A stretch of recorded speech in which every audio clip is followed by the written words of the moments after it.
J'apprécierais beaucoup, lors d'un live sur le groupe, c'est ce qui se passe en ce moment, que Guillaume puisse amener un exemple d'une expérience vécue, du déclencheur qui a fait surgir en lui une émotion, un malaise, et exprimer comment il s'en libère de belle façon pour éviter la fuite, le refoulement, la banalisation, afin de ne pas rester à ruminer, stagner, traîner cette lourdeur. Qu'est-ce que Guillaume fait au moment de la prise de conscience? OK. Parfait. Je vais essayer de répondre à ça personnellement. Bon, dans un premier temps, hein, l'existence humaine, dans cette vie-ci, dans cette dimension-ci, mettons, comporte des règles du jeu qu'on n'a pas choisies. L'éducation, la science, ça sert à essayer de mettre le doigt sur les bonnes règles pour jouer mieux. C'est tout. Donc, Psychome, c'est pas... Comment je pourrais dire? Psychome est dédié à essayer de voir clair sur est-ce qu'il y a des règles du jeu qu'on est capable de discerner et si on est capable de les accepter, de mieux les comprendre consciemment, est-ce qu'on peut jouer au jeu de cette existence mieux et faire en sorte que la souffrance au quotidien en vaille la peine? Quelque chose comme ça. C'est ça Psychome. Psychome n'invente pas de science, j'invente pas de science, j'ai aucun... on n'est pas Dieu, là, nous autres. Là, c'est qu'est-ce qui existe? Et cette question-là est difficile. Qu'est-ce qu'il y a de plus vrai? Et on a besoin de la science pour ça. Absolument. Donc, pourquoi je vous dis ça, c'est que les choses que j'enseigne dans Psychome 1, 2, 3 ou dans Précog, c'est des choses que j'essaie de faire à tous les jours, comme tout le monde. J'essaie de jouer le plus sincèrement et honnêtement à cette existence-ci pour que ma vie ait un sens, même si c'est difficile, même s'il y a de la douleur à tous les jours. Donc, dans cette perspective-là, voici ce que je fais. Puis là, c'est une question qui est énorme, mais qu'est-ce que je pourrais vous dire? Un, je suis intéressé par ce que je vis. Je suis réellement intéressé par ce que je vis. Je me lève le matin, je me parle, je me dis, Guillaume, what's up? Comment ça va là? Puis moi, je vais vous dire, là, ça, je pense que c'est l'histoire de ma vie, là, il n'y a pas un matin où j'ai levé mes yeux, puis j'étais comme complètement d'excité d'attaquer ma journée, puis et voilà que j'ai bien dormi, oh mon Dieu. Je ne suis pas good morning sunshine. Ça m'écoeure me réveiller le matin, tous les matins. C'est comme ça. Il y en a d'autres, c'est des morning persons, ils sont comme ça. Moi, non. Moi, j'ai pas hâte de me lever le matin. Me lever le matin, c'est un fardeau absolument incroyable, mais il faut sortir du lit. Donc, déjà, le matin, moi, je me pose la question, comment ça va? Puis je réponds. Puis d'habitude, c'est correct. Bien correct. Des fois, j'ai mal partout. Souvent, je n'ai pas dormi la nuit passée parce que j'ai des douleurs chroniques qui m'empêchent de dormir. J'ai dormi 2 heures, 4 heures, 6 heures, 5 heures, 3 heures, des fois pas. Puis là, tout de suite, je me dis, Guillaume, c'est quoi le plan là? Il faut que tu sortes du lit, il faut que tu fasses quelque chose d'intelligent, de bon. Tu as un plan à faire là. Donc, moi, je fais une analyse de mon fonctionnement, de ma condition actuelle dans l'instant présent. Et j'essaie de trouver une façon qui va m'encourager à faire un premier pas dans ma journée. J'essaie de faire ça. Je me dis, bon, Guillaume, il y a des choses que tu dois faire, tu le sais. Il y a plein d'affaires que tu dois faire, puis ça ne te tente pas vraiment de les faire aujourd'hui. Par quoi tu veux commencer? Qu'est-ce qui va t'aider? Qu'est-ce qui serait bon pour toi? Là? Fais quelque chose qui est bon pour toi. Bon. Fait que j'y vais progresser. Je me dis, bon, regarde, je vais sortir du lit, je vais commencer avec ça, je vais flatter mon chien. Ça, je sais que ça va me donner un petit quelque chose. OK? Fait que je fais ça. Puis je vais utiliser ce petit renforcement-là pour bouger un petit peu plus. Je vais me rendre à la cuisine, prendre un petit café, je vais aller regarder dehors un petit peu, je vais aller respirer un peu. Puis quand je vais être là, je vais refaire un nouveau plan de match. Je pars avec ça, c'est mon plan des 15 premières minutes. C'est ça que je fais. Parce que je le sais que j'ai plein de choses à faire aujourd'hui. Mais il faut que j'y arrive. Donc, j'y vais moment par moment. Puis là, je me Puis là, je regarde ce que j'ai à l'agenda. Puis je réanalyse. Est-ce que j'aime cette journée-là? À chaque jour, je regarde mon agenda et je me pose la question, est-ce que je veux faire cette journée-là? Puis là, je ne sais pas si je vais en choquer quelques-uns, puis je me permets d'être très honnête avec vous, puis très, très terre à terre. Moi, là, au moins 75-80% des tâches que je fais pendant la journée ne me tentent pas. Je n'ai pas le goût de les faire. Je n'ai pas hâte. C'est un devoir parce qu'il y a des buts que je me suis fixés. Il faut que je le fasse.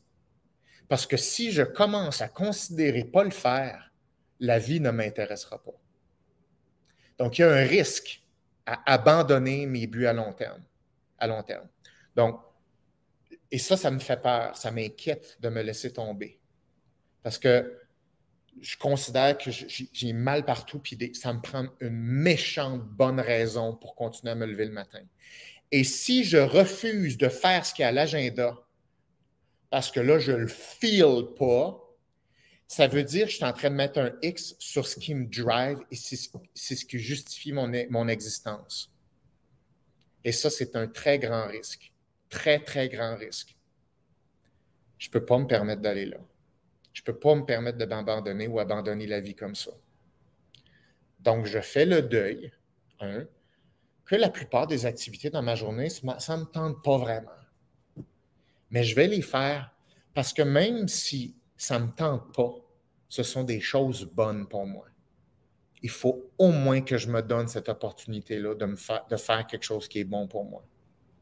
Mais le feeling de motivation, l'anxiété, parce que tout me rend anxieux, toutes les tâches que je fais, ça me rend anxieux parce que je peux toutes les foirer, ces tâches-là. Je peux les procrastiner, je peux me décevoir, je peux être pas bon, je peux rencontrer des nouveaux problèmes que je ne pensais même pas avoir. Fait que je vais être encore plus dans la merde en essayant de faire quelque chose qu'en ne le faisant pas. C'est tout ça, je le sais, c'est ça des choses à faire à l'agenda. Il n'y a rien qui me tente. Mais quand je regarde ma journée, je me dis, si je faisais ça dans ma journée, je serais fier de moi. Parce que quand je vais revenir ici dans mon lit, je vais dire, hey, good job, tu t'es pas lâché, c'est bon. Puis tu as approché d'un but qui valent cher pour toi, qui sont importants pour toi, puis qui est ma ligne directrice pour moi. Ça, c'est ma branche de gauche. Continue sur ta branche de gauche. Considère même pas aller sur ta branche de droite. C'est le début de la fin. C'est ça mon quotidien. Et je vous dirais que c'est le quotidien de beaucoup de gens qui réussissent, c'est-à-dire ne pas essayer de filer quelque chose tout le temps. Tu fais des deuils, tu acceptes que si tu veux te rendre là où tu t'es dit, il va falloir que tu traverses des défis à tous les jours. Puis il faut que tu te poses la question sur comment je vais bien faire pour faire chacun de ces défis-là, même si ce sont des défis microscopiques. Tu vas te coucher le soir en disant « Hey, c'était bon ça.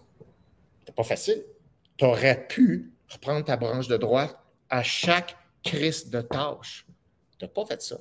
Tu t'es entêté sur la branche de gauche. Ça n'a pas bougé beaucoup, mais c'est une branche de gauche. C'est un progrès. Donc, ça, c'est une chose que je fais. Je ne suis pas violent envers moi-même. Je ne m'exige pas des choses impossibles.